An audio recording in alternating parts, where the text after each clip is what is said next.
Amém? Louvado seja nosso Senhor Jesus Cristo. Bom dia, povo de Deus. Quero fazer uma pergunta. Existe aqui alguém que não estava ontem e está hoje? Olha aí, seja bem-vindo, Deus abençoe. Vamos dar uma salva de palmas aí para os irmãos lá também. Que bom, obrigado por terem vindo. E uma segunda pergunta: quem de fato tem o desejo de conhecer de modo profundo aquilo que a palavra de Deus está dizendo? Levanta a mão e diga eu. Olha para o teu irmão e pergunta: você quer mesmo, irmão? Aleluia, vamos lá. Queridos irmãos e irmãs, nós vamos, neste sentido então, fazer uma exposição em forma de aula, ok? Então, o que eu quero já pedir a vocês é que, ao longo da exposição, vocês possam anotar, fazer também o apontamento das questões que porventura possam surgir. Então, algumas dúvidas que vocês tenham, algum dado importante que vocês queiram sanar de dificuldade dentro do nosso tema. E diante dessa questão, eu gosto muito mesmo de usar uma expressão com os meus alunos lá na faculdade de teologia e os meus alunos por esse mundão afora aí. Eu sempre gosto de dizer o seguinte: Bíblia não dá para comer cru, não dá. A Bíblia, para que a gente possa experimentar daquilo que é a sua profundidade e o seu alimento mais sólido, mais saboroso, a gente precisa preparar. É assim que funciona. Qual é o maior problema nosso em relação à Bíblia? O maior problema é que a gente quer as respostas imediatas. A gente quer ler e já compreender tudo, sem passar por um processo. E, portanto, eu sempre gosto de fazer a seguinte comparação. Eu não sei se você sabia, mas minha família é toda de Minas Gerais. Meu pai era de lá, minha mãe, toda a minha família é de Minas. E lá em Minas existe uma cultura de comer carne de galo. Aqui no Rio Grande também não? Tem? Né? Os italianos também, acho que comem carne de galo, né? Vem cá, deixa eu falar uma coisa para você então, muito importante. Carne de galo, se não for cozida durante um tempo grande, ela fica como, gente? Dura. E é ruim de comer duro, aquele trem. Deixa eu explicar um negócio muito importante para você.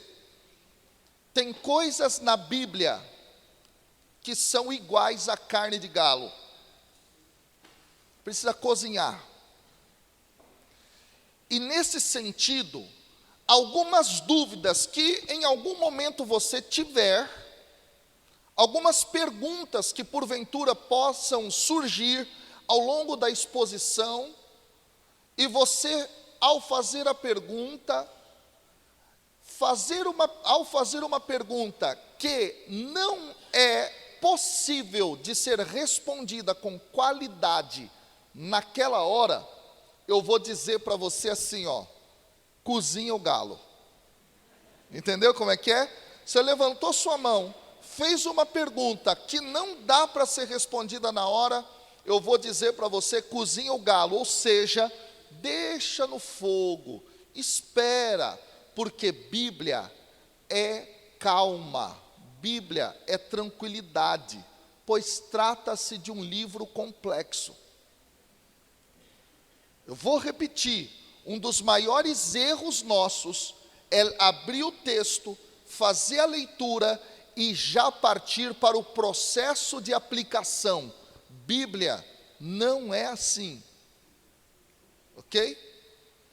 Outra coisa importante que eu vou dizer a vocês, além de cozinhar o galo, é justamente o seguinte: de todo o universo existente a respeito do Evangelho de Lucas, que é o tema que nós vamos tratar aqui, a gente não vai dar conta, evidentemente, nem de eu vou dizer dessa forma, nem de 1% da magnitude que é. Ok? Então a gente tem outros 99%. E isso significa dizer também que existem pressupostos para a compreensão de um texto bíblico que a gente não vai dar conta de sanar todas as lacunas antes da gente entrar no texto. O que eu quero dizer? Existem coisas que às vezes você vai escutar, mas porque te faltam informações, vão soar para você assim: mas não é assim que eu acredito, mas não é assim que eu sei, mas olha, está falando uma coisa lá. Gente, aquela velha história, o que eu estou dizendo é pouco do que existe daqui para cima na cabeça aqui. O tempo é curto e algumas informações terão impacto dessa forma na gente. Isso é normal. Eu dou aula de Bíblia já há alguns anos, eu sei como é que funciona. Então, Bíblia é um caminho, é um processo. E, portanto, às vezes, quando e se também surgirem essas perguntas, ou esses questionamentos, ou até, em alguns casos, conflitos, você vai pegar aquele conflito e vai colocar numa caixinha. Deixa lá. Porque daqui a pouco, em algum momento da sua vida, se você realmente estudar, for atrás dos livros, for atrás das pesquisas, você vai encontrar a resposta e o sentido desse conflito, de alguma fala que eventualmente tenha sido feita e que você, de algum modo, ficou agitado ou causou algum tipo de rebuliço assim, na sua cabeça ou nas suas emoções, etc. Eu estou dizendo isso porque Bíblia é assim. Por quê? Porque a gente acha que conhece. Ainda mais nós que somos formadores e pregadores. A gente não quer expor nosso ponto fraco. E eu vou dizer para vocês, é ponto fraco de 99% da gente não conhecer de verdade o texto bíblico, nem a sua dinâmica de interpretação e aplicação. Só que a gente não quer dar o braço a torcer, essa é a realidade, ok? Vamos então mergulhar no texto. Professor, eu vou poder levantar a mão e fazer perguntas ao longo da exposição? Sim. Se a pergunta couber, a gente responde. Se não couber, cozinha o galo. E se não couber de jeito nenhum, eu converso com você depois, em algum momento que a gente tiver. Você manda um e-mail para mim, manda uma mensagem para mim, a gente conversa, ou aqui durante os intervalos. Tudo bem, pessoal? Quanto tempo eu tenho, então? Só para eu poder me organizar? 1h e pouquinho? Esse pouquinho é quanto tempo? Me fala aí, senão... que aí eu vou, ou aumento, ou não o conteúdo aqui. 9. Vamos arredondar, 9 horas. Beleza, vamos embora. Primeira coisa fundamental a respeito do Evangelho de Lucas é compreender para nós aqui, no recorte que nós vamos fazer, a sua datação. Então, anota aí, ok, o tema datação, a data de escrita deste Evangelho. Qual é a datação do mesmo? O Evangelho de Lucas, tá? Eu vou ter que ir fazendo pulos aqui, tá, pessoal? O Evangelho de Lucas, ele foi escrito por volta do ano 85 depois de Cristo. É muito importante que a gente tenha esta informação. Por quê? Porque o tema do Evangelho central só é possível se a gente contextualiza neste momento. Em outras palavras, é assim: o que o Evangelho trata como problema central é um problema que a gente consegue mapear somente neste momento histórico. Agora, o que está ocorrendo no ano 85?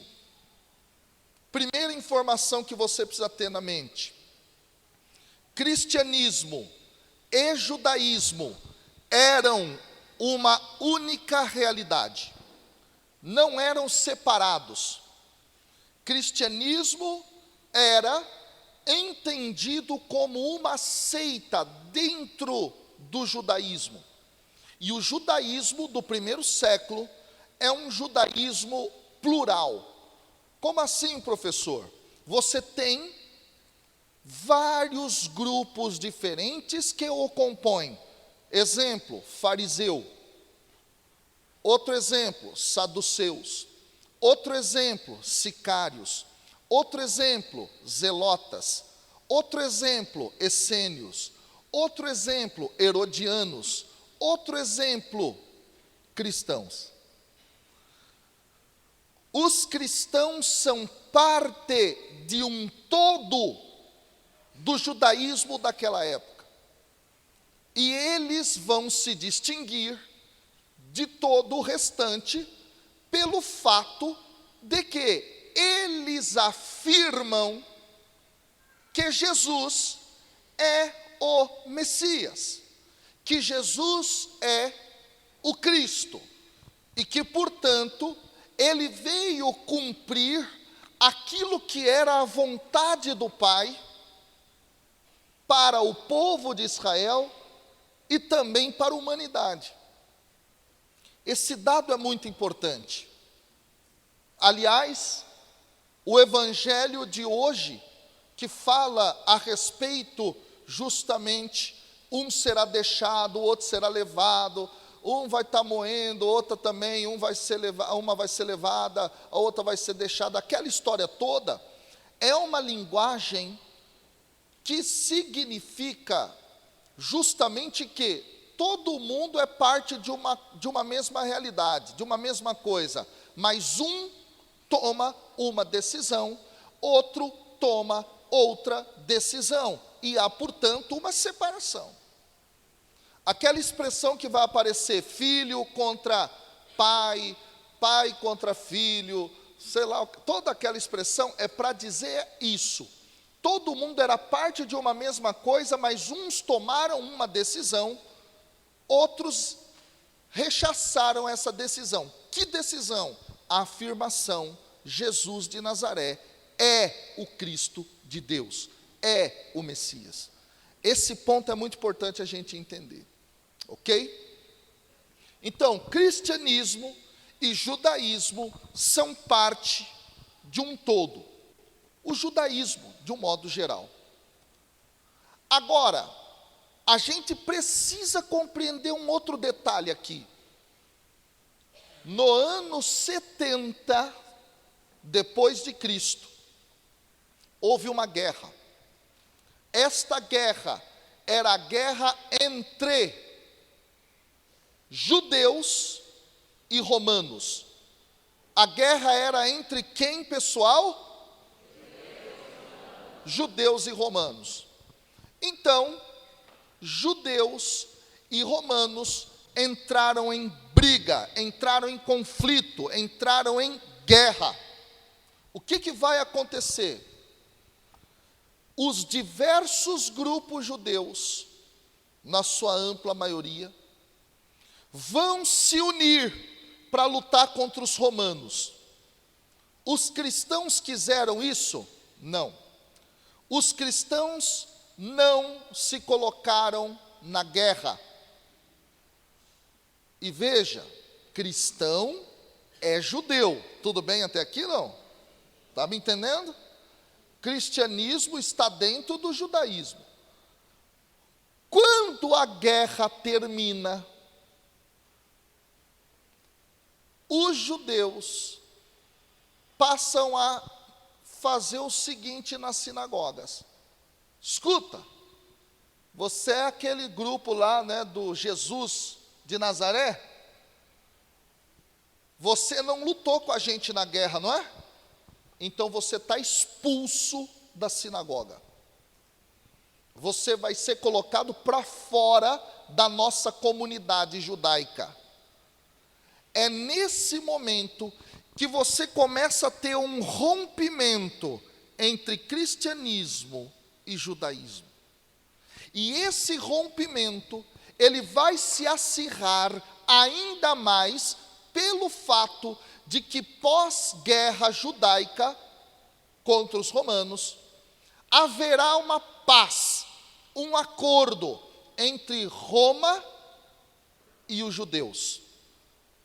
E esse acordo vai dar aos judeus novamente o direito de celebração da sua fé, da sua religião.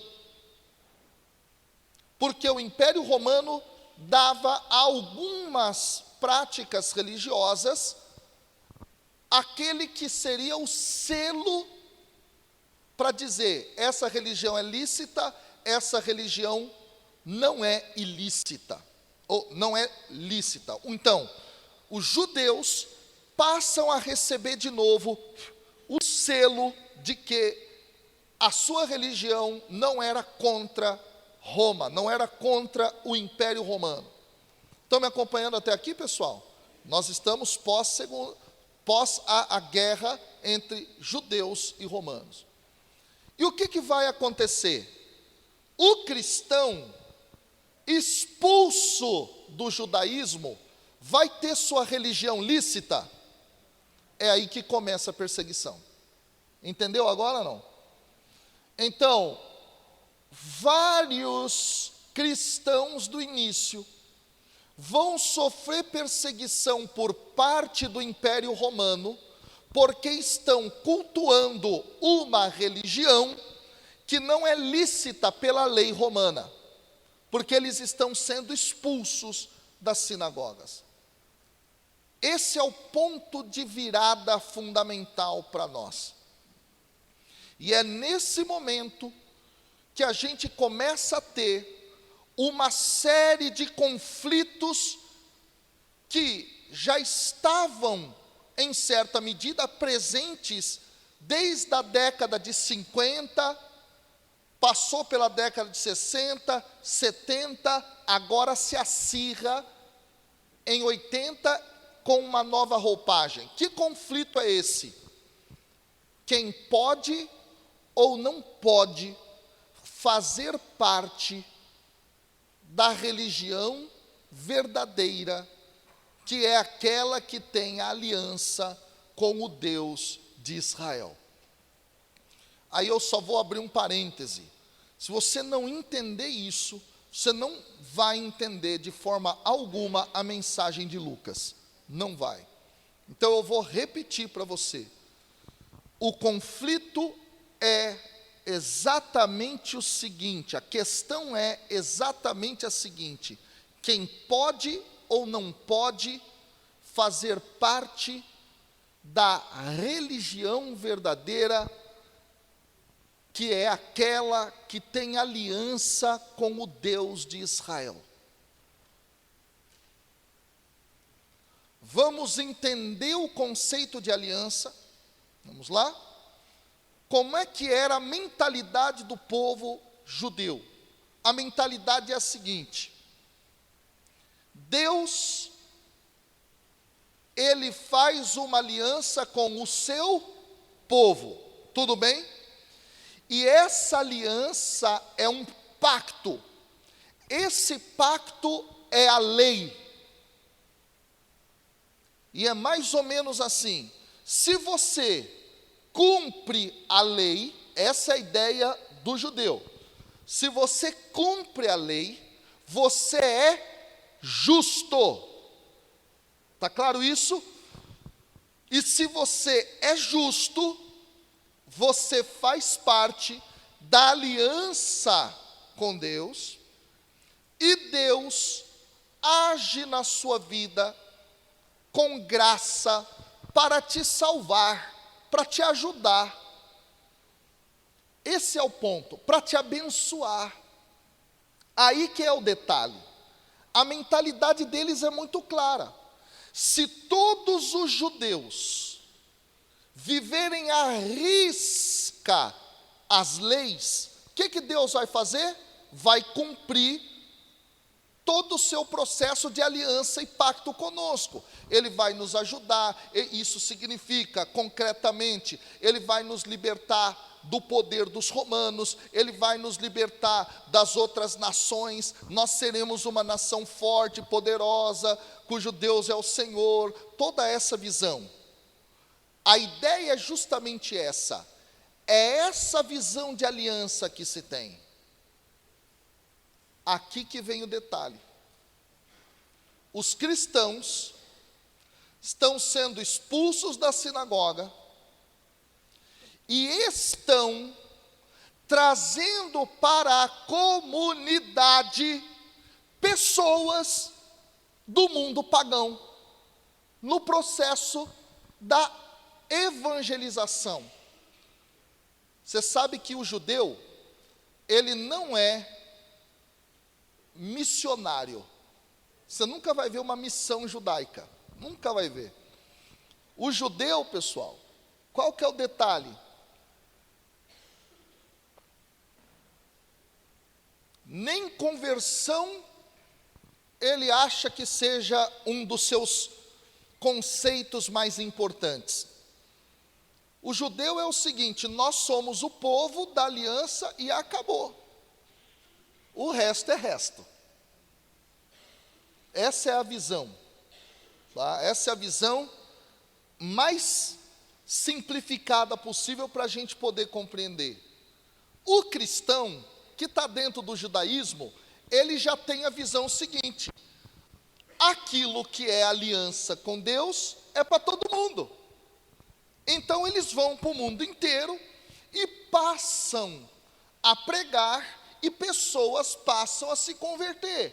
Só que pessoas que não conheciam o Deus de Israel, pessoas que nem sabiam o que era Moisés, que nem sabiam o que era Torá, que nem sabiam o que era aliança, passam a fazer parte da comunidade, e dentro da comunidade, alguns com pensamento ainda na aliança mediante a lei, vão começar a criticar, dizendo assim: ei, vem cá, você era pagão, né?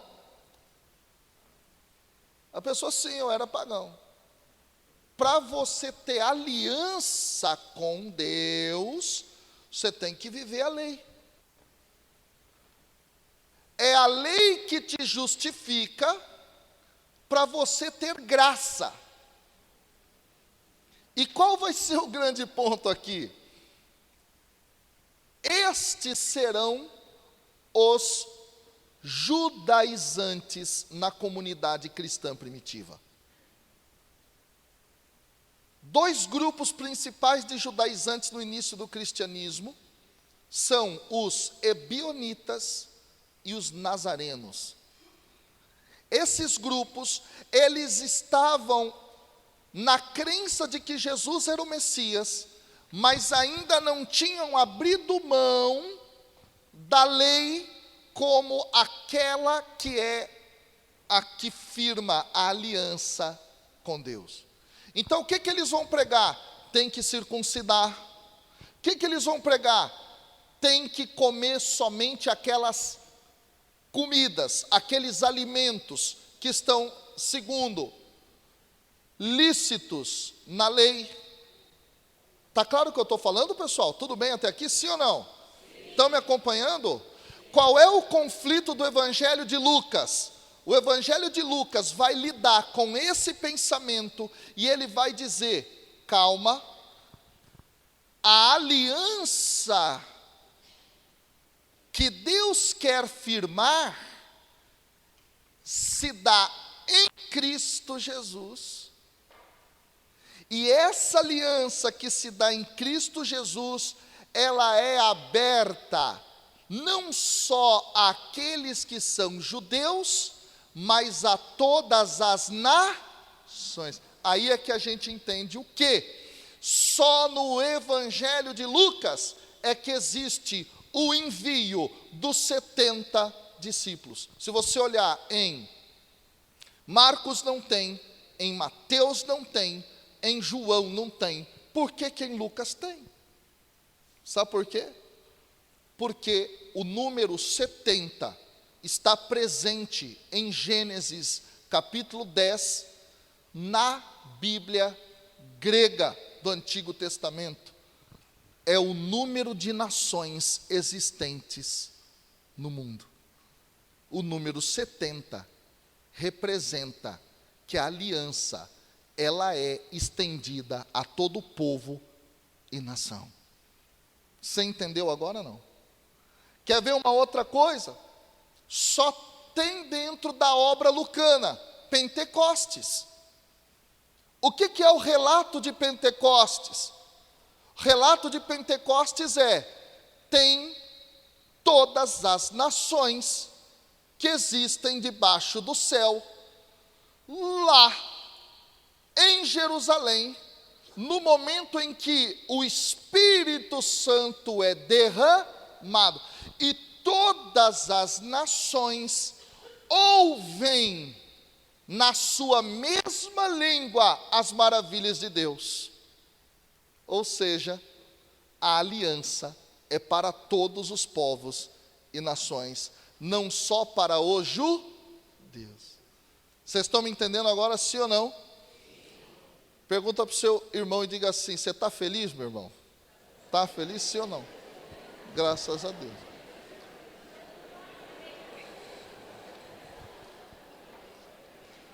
Amém? Atenção. Se você comparar o Evangelho de Mateus com o Evangelho de Lucas, você vai ver diferença. Por quê? Porque em Mateus, Jesus é o cumpridor da lei, não que em Lucas ele não seja, mas de forma mais radical, e ele inclusive diz o que em Mateus? Eu não vim para abolir a lei, mas para colocar o pleno cumprimento dela. Por quê? Porque a teologia de Mateus é outra. Porque o contexto da comunidade de Mateus é outro. Por que eu fiz essa breve comparação? Sabe por quê? Para te dizer que quando você fizer a tua pregação, não fica misturando evangelho. Porque a hora que você misturar evangelho, você distorce a teologia de cada um. Para misturar evangelho, a gente tem que aplicar uma metodologia que a gente chama de teologia bíblica. Aí sim. Só que se você não tiver isso, não faça o mais complicado. Vai no mínimo que você acerta mais. Eu tenho um lema para os pregadores: o menos é mais. O pregador que cita muitos versículos bíblicos, talvez seja o que menos conhece de Bíblia. A gente fica impressionado, nossa, como essa pessoa conhece, mas dizer vários versículos não significa nada. Se eles estiverem fora do contexto, você pode estar cometendo os piores erros possíveis. Então, pregador, pega um texto e vai nele, extrai dali o que Deus quer, Não fique inventando demais, o menos é mais. Então vamos lá. Em Lucas, essa é justamente a ideia. Agora, segunda informação fundamental para entender Lucas. Lucas entende que a aliança com Deus se dá pela ação anterior da graça de Deus como aquela que justifica. Agora nós precisamos voltar no Antigo Testamento e compreender o conceito de justiça.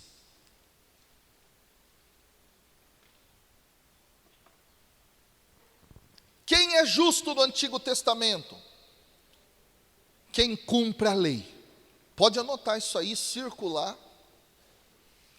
Justo é quem cumpre a lei. Essa é a ideia. E qual é a concepção? Quem cumpre a lei é abençoado. Quem cumpre a lei tem o favor de Deus. Essa é a ideia. E isso é justiça. Estão me entendendo? Agora vamos para, dentro deste conceito, compreender o Evangelho. Quer ver só?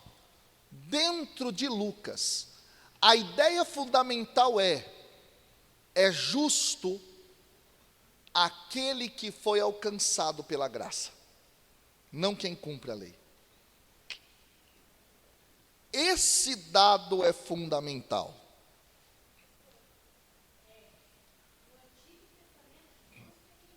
Quem cumpre a lei?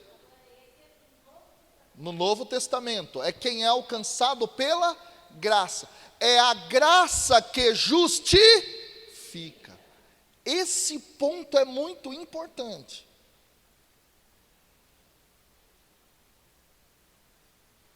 E aí, qual é a discussão que Paulo já estava fazendo lá atrás, na década de 50?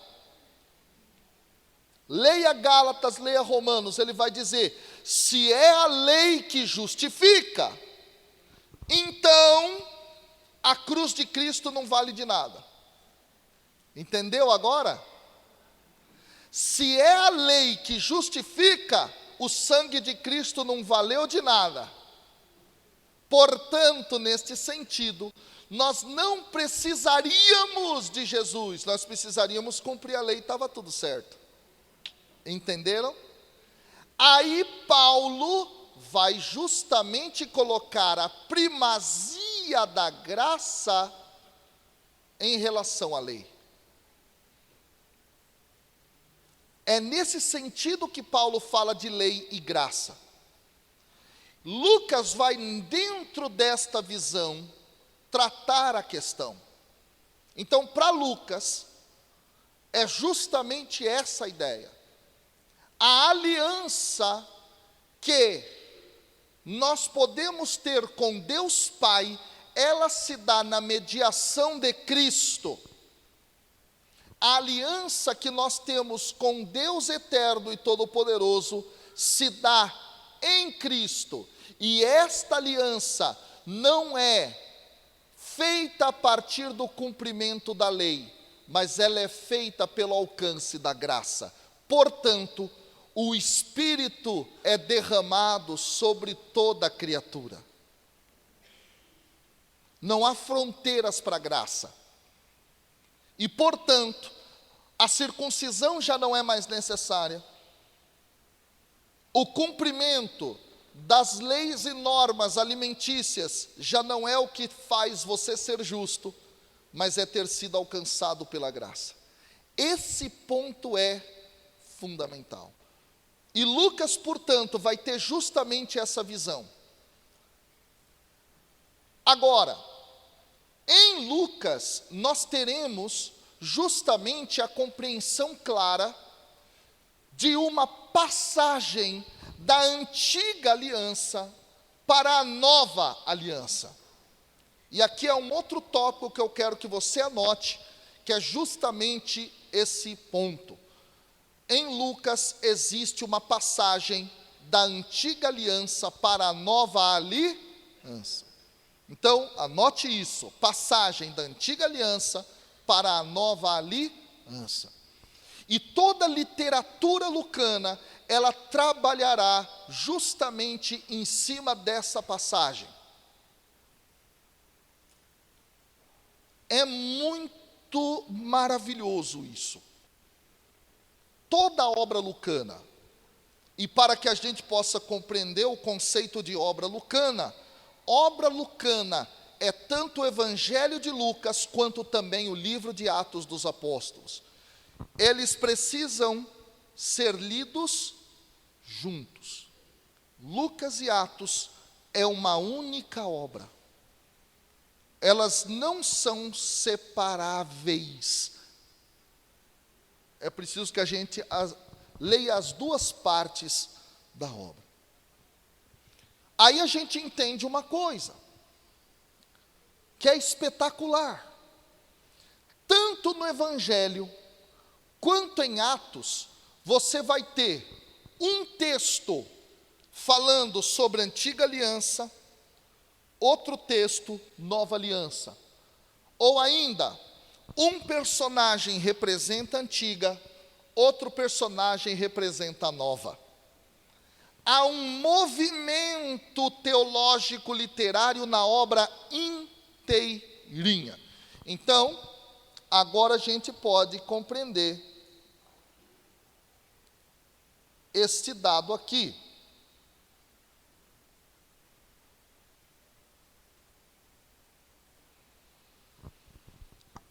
Este movimento literário existente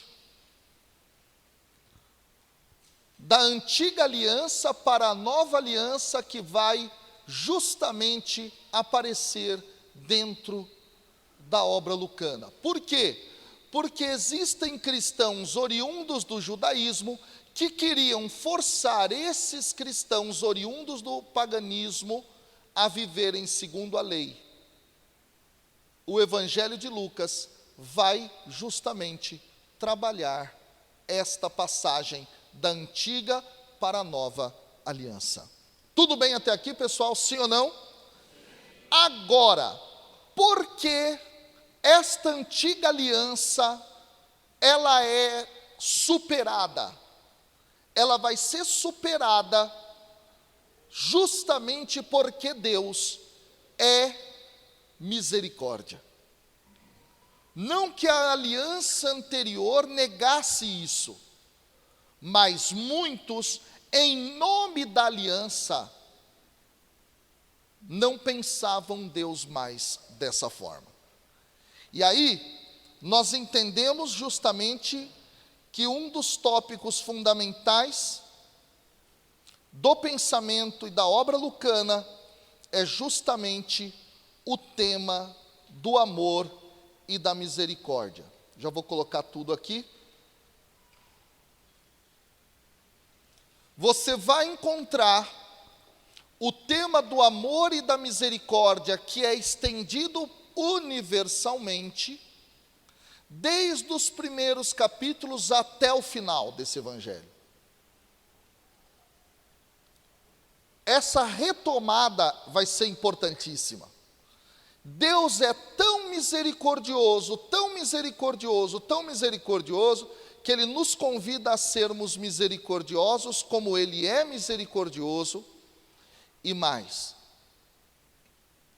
Aqui para mim é uma das coisas mais bonitas que existe. Pelo fato dele ser misericordioso, Ele vai ser aquele que é um Deus aberto ao diálogo com toda a humanidade. Aí nós vamos entender uma coisa. Se você comparar a genealogia de Lucas com a genealogia de Mateus, elas são diferentes. Por que elas são diferentes? Por conta da teologia que cada um tem como sua base.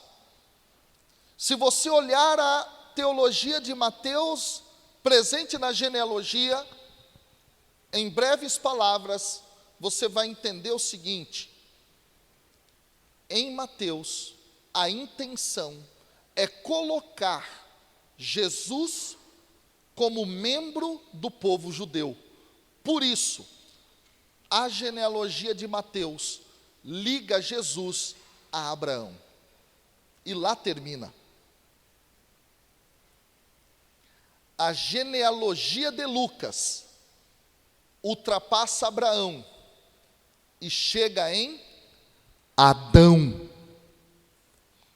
Adão é o pai de todos os viventes, é toda a humanidade.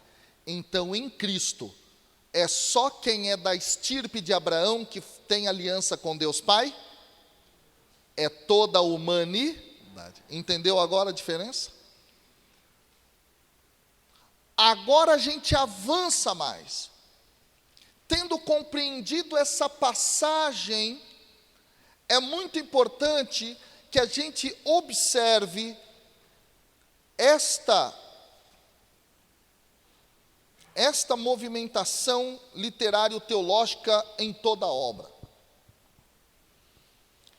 Como é que o Evangelho de Lucas começa? Com um prólogo.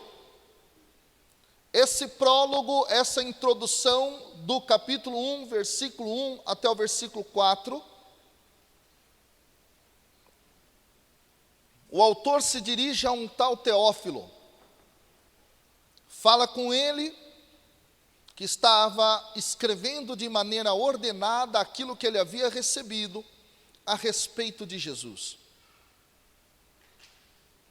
Qual é a primeira passagem depois da introdução?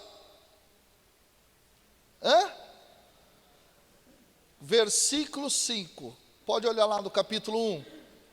É o anúncio do nascimento de João Batista. O anúncio do nascimento de João Batista precisa ser rapidamente perscrutado por nós. A gente vai conseguir ler? Não vai, por causa do tempo. Mas, qual é o nome do pai de João? Zacarias. Sabe o que significa Zacarias? Zacarias significa o puro de Javé. Quem era compreendido como puro ou justo? Quem cumpria a lei. Zacarias é novo ou é velho? É velho. Ele vai representar a antiga aliança. Quem é a esposa dele? Isabel. Isabel é velha ou é nova? Velha. E ela podia ter filhos? Ela e ele são um casal que representam a antiga aliança. E representam tanto essa antiga aliança, que qual era o serviço que Zacarias realizava? Ele era sacerdote do templo de Jerusalém, que era justamente de onde todo o discurso da lei partia. Zacarias, Isabel e João Batista são representação da antiga aliança. João Batista vai ser entendido como o último, Jesus como o primeiro. Esse ponto é muito importante. Aí, quando a gente compara toda aquela anunciação do anjo a Zacarias com aquilo que é a anunciação do anjo a Maria, a gente vai perceber a diferença. Veja bem, se de um lado tem um casal de velhos e a mulher é estéril, do outro lado você tem um casal jovem, José e Maria. E Maria era virgem, e mesmo virgem, fecunda, enquanto a outra era velha e estéril. Porque José e Maria são a representação da nova aliança. A passagem da antiga para a nova. E se você comparar, você vai perceber que o anúncio do anjo Gabriel a Zacarias e o anúncio do anjo Gabriel a Maria seguem o mesmo roteiro. Literalmente o mesmo roteiro. Primeiro, você vai ter um breve comentário da história, de um lado e de outro. Depois, o anjo aparece para Zacarias, o anjo aparece para Maria. Depois, o anjo, ao falar com ele fica perturbado e com medo, Maria fica preocupada com a saudação. Depois, o anjo anuncia o nascimento de João, o anjo anuncia o nascimento de Jesus. Depois, o anjo fala sobre a missão de João, depois o anjo fala sobre a missão de Jesus. A sequência é exatamente a mesma. Vamos avançar? Vamos lá. Espera aí que eu já vou falar para vocês uma coisa já sobre esse material. Zacarias faz uma pergunta ao anjo, Maria também. O anjo responde e esclarece a dúvida. Também acontece com Maria. Zacarias duvida e fica. Maria acredita e se coloca como serva do. Opa! A antiga aliança fica e a nova fala. Quem é que fala agora? A nova aliança. A antiga já passou. Já se foi. Entenderam agora não? Aí, gente, olha que coisa maravilhosa. Tem o cântico de Zacarias? Tem sim, senhor, mas tem também o de Maria. Só que o de Maria vem antes do que o de Zacarias. Porque agora quem tem autoridade para falar é a nova aliança. Não é mais a antiga. Vocês estão me entendendo ou não? Aí você fala assim, eu li esse evangelho minha vida inteira. Eu não entendi, era nada. Aí você pega tudo que o evangelho fala e você faz uma interpretação aqui, ó, no nível da letra, sem olhar para aquilo que é realmente o tempero dele. Sem preparar o texto para se alimentar dele. Agora, isso não é culpa nossa, percebe? É que, tristemente, nós não temos a cultura bíblica. Nós não temos. Há que se dizer com todas as letras. Aí continua, você acha que acabou? Não acabou não, meu amigo. Olha lá, relato do nascimento de João, relato de nascimento de Jesus. Quer mais? A apresentação para a circuncisão de João, mesma coisa para Jesus. Uma pequena conclusão a respeito de João e depois a respeito de Jesus. Olha bem aqui, ó. Qual que é de João? Vamos ler junto lá, ó, no 3. 1, 2, 3.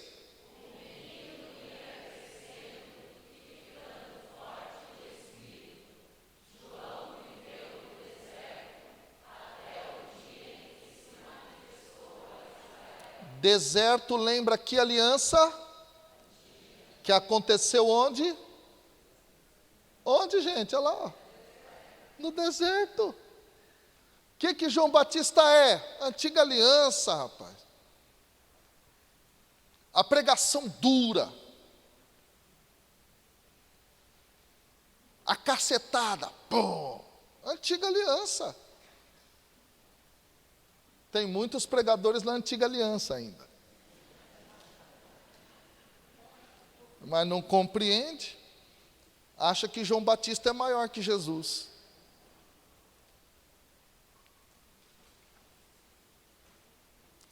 Olha agora aqui, ó. No 3, 1, 2, 3.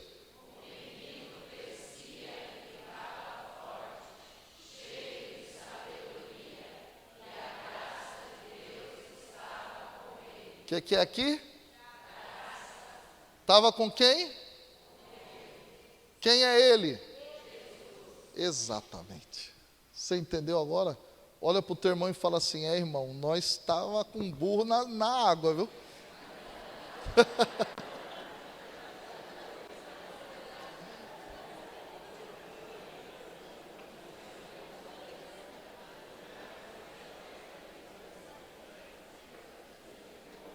Meu filho, você não é fácil essa vida não, hein? Ó, atenção. Parou por aí? Quer ver só?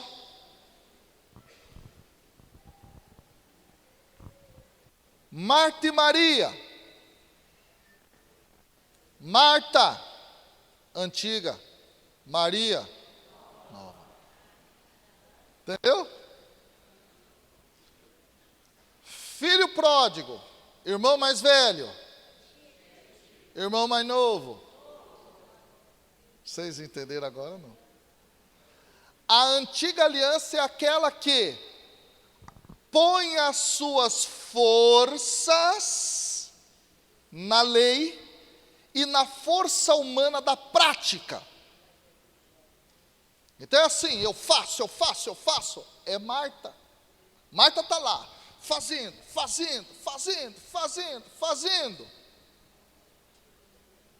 Maria está parada sem fazer nada. Ela faz a experiência com a graça. Enquanto a outra quase, aqui ó, faz.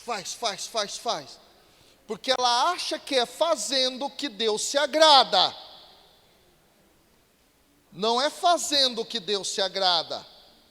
Deus se agrada antes, porque Ele é o Criador de toda a humanidade, amorosamente.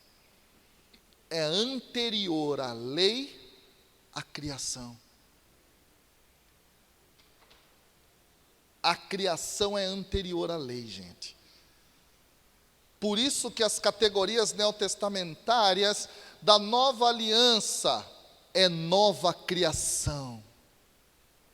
Ele é o novo Adão. É a nova criatura. Criação.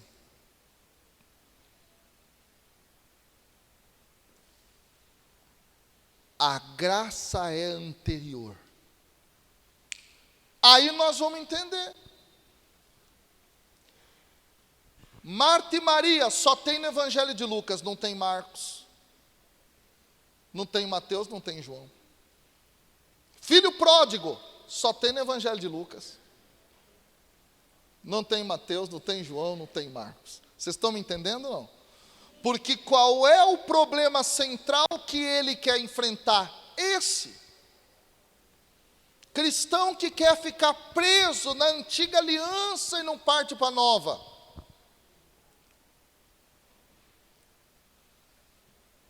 Agora vamos avançar.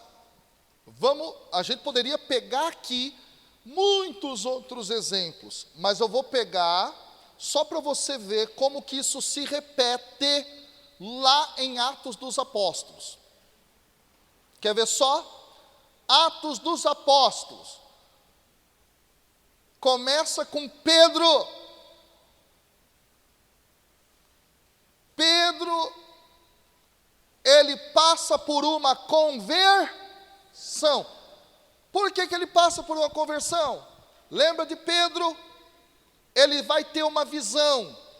Deus vai estender um lençol na visão. Em cima do lençol, o que tem? animais considerados segundo a lei impuros. E Deus fala para ele: come. Ele fala: não, Senhor, não vou comer não, porque é tudo impuro segundo a lei. Deus fala: não tem mais puro e impuro, meu filho. A criação fui eu que fiz. Pode comer. É então que vem o Pentecostes na casa de Cornélio, o pagão. Pedro passa por uma conversão, e a comunidade cristã em Atos também passa. Por quê? Porque ainda eles discutiam: faz circuncisão ou não faz? Deixa de comer tais tipos de carne ou não? Vem o capítulo 15, e eles então dizem: tudo bem. Pode trazer esse pessoal aí de fora do judaísmo, eles têm aliança em Cristo Jesus, nós somos o novo Israel de Deus. E deixa eu te falar, você que não tem sangue judeu, nem eu, nós somos o novo Israel de Deus, não pelo sangue que corre na minha ou na tua veia, mas pelo sangue derramado do Cordeiro de Deus na cruz. Então a gente tem aliança com Ele, com o Pai, em Cristo. Mas tem cristão querendo voltar para a antiga aliança. Então que dia que guarda? É sábado. Que carne que não come? A de porco. Que pregação que faz? Da lei. Que pastoral que faz? Sai daqui você que não cumpre, só vem quem é puro. Que pregação que faz? Você quer graça, irmão? Então faz a tua parte, se esforça, vai lá, você e tal, isso e aquilo outro. Pregação da antiga aliança. A isso dá-se o nome de pelagianismo. Pelagianismo é uma heresia. Quantas vezes você já ouviu pregações assim? Corre atrás da salvação, irmão. Vai lá. Corre. Corre, irmão. Irmão, correr para quê se ela já veio? O que eu tenho que fazer? Abrir meu coração e dizer sim. Só palavras. Viver como homem novo que sou pela graça que recebi. É por isso que na ética cristã, bíblica, neotestamentária, o que está em jogo não é o esforço humano para realizar, é a operação da graça que me faz dar fruto. Bondade não é fruto do teu esforço, é fruto do Espírito. Gálatas capítulo 5, versículo 22, o Espírito agiu e o Espírito dá fruto, não sou eu. Mas eu devo ter abertura para viver na graça daquilo que eu recebi e naquilo que eu já sou em Cristo. E o que sou em Cristo? Nova criatura. Aqui eu quero ensinar uma coisa da teologia bíblica que está presente na obra lucana, que é fundamental. Esse é um dos maiores erros teológicos que a gente comete, inclusive na renovação. De modo geral, tá? É assim, gente. No Antigo Testamento, o que fazia a pessoa ser justa? A lei. Só que Israel conseguia viver a lei? Não. Então os caras batiam a cabeça, não conseguia, batia a cabeça, não conseguia, batia a cabeça, não dava certo. Então vem alguns profetas e falam assim: gente, olha, a gente não dá conta de viver. E se não dá conta de viver, a gente não é justo. E se a gente não é justo, junto a gente não é nação justa. E se não é nação justa, a gente está perdido. Então vem um profeta e diz assim: mas chegará um tempo em que o Espírito vai ser derramado. Deus vai colocar esse Espírito dentro do coração. E o Espírito fará a gente viver a lei. Quem que diz isso? Hã? Gente do céu. Ezequiel. Tirarei de vós o coração de... Colocarei o coração de... Dentro dele meterei o meu a fim de que viva o quê? Minhas normas, as minhas leis. O que os profetas chegaram como conclusão? A lei pela lei a gente não consegue, só é Deus agindo dentro da gente para a gente viver esse trem.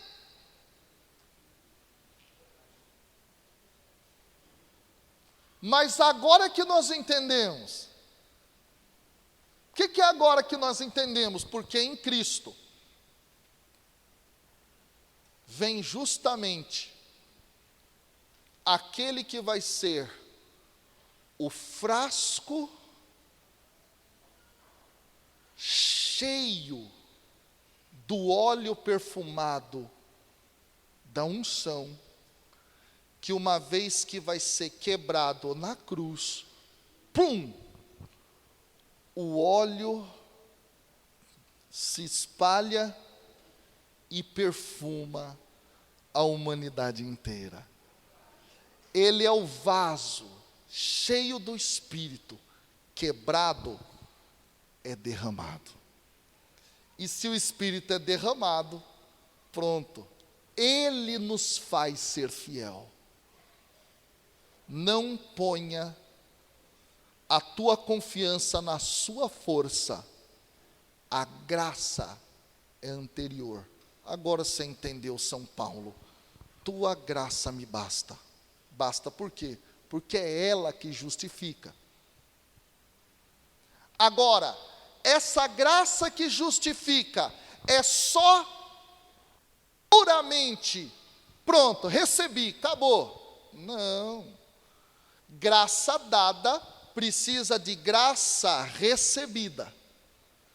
Graça recebida tem um nome, fé. E fé, para não ser apenas como numa visão protestante inicial e muito turva, só confissão com os lábios, fé é aceitação, fé é prática, é realização. Então, se eu tenho fé, eu vivo conversão. Você entendeu agora da onde é que vem o querigma, pessoal? A gente precisa reajustar o discurso querigmático, porque senão vira uma coisa que é esforço humano. Então, eu recebi, eu disse sim, eu vivo naquilo que já sou, mediante a graça de Cristo, que me foi dado, e o Espírito que me foi derramado. Qual é o discurso que a gente faz? Irmão, você tem que correr para ser nova criatura. Ei, você não tem fé não, meu filho? Se você que tem que correr para ser nova criatura, você não crê na cruz de Cristo. Não crê no derramamento do Espírito. Eu sou nova criatura. O que São Paulo fala? Na segunda carta aos Coríntios, capítulo 5. Todo aquele que está em Cristo, todo aquele que está em Cristo, nova criatura é. Passou o que era velho, e eis que tudo se faz novo. Quem aqui foi batizado, levanta a mão. Está em Cristo, é novo. Você só não vive porque você não quer. Essa é a diferença. E é essa teologia básica da salvação na Bíblia e da graça dentro da Escritura. E é essa teologia que nós, enquanto católicos, assumimos. Qual é a diferença no pensamento protestante?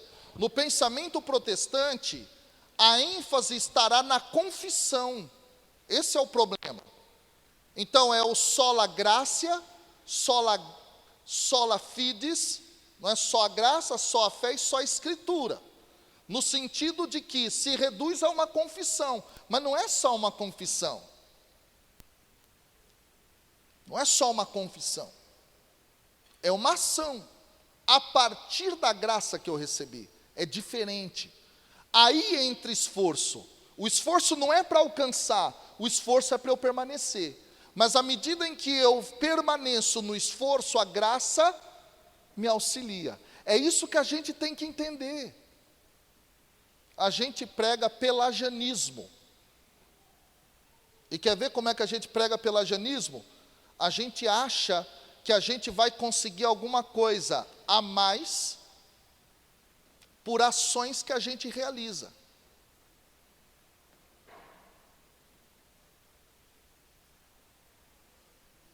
Oi? É um espiritismo. É você fazer uma oferenda e colocar a oferendinha lá e falar assim: olha Deus, e agora, hein? Entenderam o problema? Esse é um ponto. Lucas, ele avança dessa visão. Ele avança dessa compreensão, então.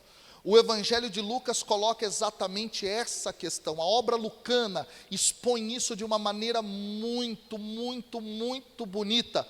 Aí você vai perceber quando o Espírito desce sobre pagãos, eles oram em línguas, eles fazem isso, falam aquilo, mas peraí, mas como é que pode um negócio desse? Mas são pagãos. A graça não tem fronteira. Por isso que você está numa igreja chamada católica, universal. Ela proclama isso. Agora, à medida que a gente proclamar uma igreja que é fechada, a gente está proclamando o legalismo da lei. Se a igreja católica não for de braços abertos para os outros, nós não estamos vivendo segundo aquilo que é a teologia própria do Evangelho. Tem gente que acha que a igreja católica tem porta fechada, gente.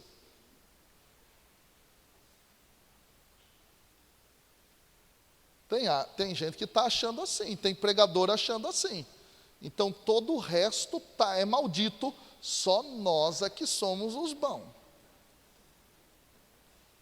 Olha para o teu irmão e fala: cuidado, irmão. É isso aí que... Quanto tempo me resta? Meia hora. Vamos lá. Dentro disso, eu vou abrir para algumas perguntas. Depois eu vou avançar mais no conteúdo do texto de Lucas, tudo bem? Porque isso precisa ficar claro para a gente. A gente, e aqui eu preciso dizer, escuta o que eu vou falar, escuta aqui, Isso é uma das coisas mais importantes que nós precisamos entender.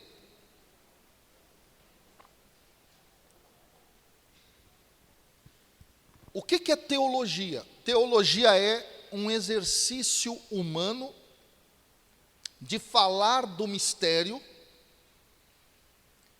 de forma máximo possível racional, e isso implica ajuste na linguagem. Então, o que a teologia produz é a capacidade da gente operar a linguagem de forma justa, ajustada, para ela não desviar nem para um lado, nem para o outro, levando-nos a práticas de espiritualidade religiosas do dia a dia da fé, que não estão em consonância com aquilo que é dado da revelação divina, presente na Escritura e na Sagrada Tradição. Então é isso que é teologia. Teologia nos dá a capacidade de ajuste da linguagem. O que falta a nós pregadores é a compreensão desse ajuste. E para ter esse ajuste, a gente precisa ter clareza de processos e clareza de conceitos e categorias, terminologia. Porque a palavra graça aparece na sua boca de um jeito, aparece na minha de outro, e o povo escuta como se tudo fosse a mesma coisa. E aí a gente tem no povo Frankenstein de cristão, ou seja, ele escutou uma coisa de alguém, pum, escutou outra coisa de outro alguém, colocou uma perna, escutou alguma coisa de alguém, pôs uma orelha, ouviu outra coisa de alguém, colocou um olho. Ele é um Frankenstein religioso, porque ele foi escutando a palavra graça com uma ênfase que não é a ênfase bíblica tradicional. Então o que nós precisamos é sintonizar a linguagem, para a gente não ter Frankenstein. Tem muito cristão Frankenstein dentro da renovação, que aí ele vai se alinhar com aqueles modelos de pregação que aparecem e surgem, mas ele mesmo não tem capacidade crítica de discernir. E crítica é uma palavra importante, não é uma palavra negativa. Para nós brasileiros cheios de não me toque, crítica é sempre visto como algo negativo no comum. Mas a palavra crítica significa outra coisa. O que é crítica? Crítica significa mostrar ou expor os fundamentos. Então eu tenho uma linguagem, eu preciso olhar os fundamentos dessa linguagem. Isso é uma crítica. E isso não significa, portanto, falar mal, significa falar sobre. E falar sobre, mostrando aquilo que está como base do argumento. Só que nós somos brasileiros, e nós brasileiros somos um povo cordial. E cordial nada tem a ver com cordialidade. Quando essa expressão foi dita, tinha a ver com cordes. Cordes, coração. Coração é ímpeto.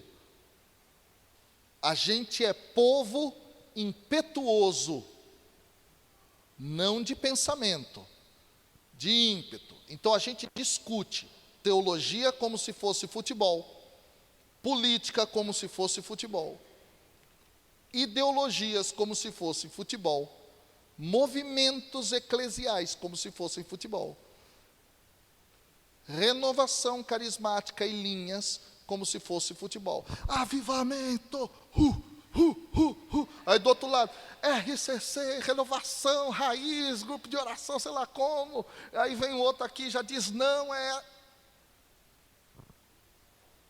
Irmãos, calma. Vamos ler o Evangelho. O que o Evangelho falar é o que a gente segue. O resto é resto. E o Evangelho é lido e é ensinado por um negocinho chamado magistério. C'est fini.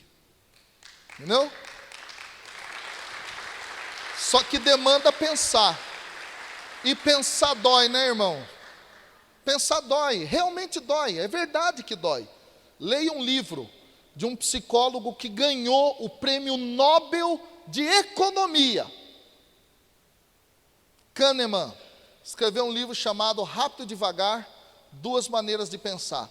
E lá você vai ver, pensar, devagar, refletir, dói, gasta energia. Enquanto você pensar rápido significa dar qualquer conclusão mequetrefe, gasta menos energia, é mais fácil. E nós brasileiros precisamos ter autoconsciência. É até um pleonasmo dizer autoconsciência. mas é para a gente entender que nós precisamos compreender a nossa cultura para entender como é que a gente faz as coisas. Amém?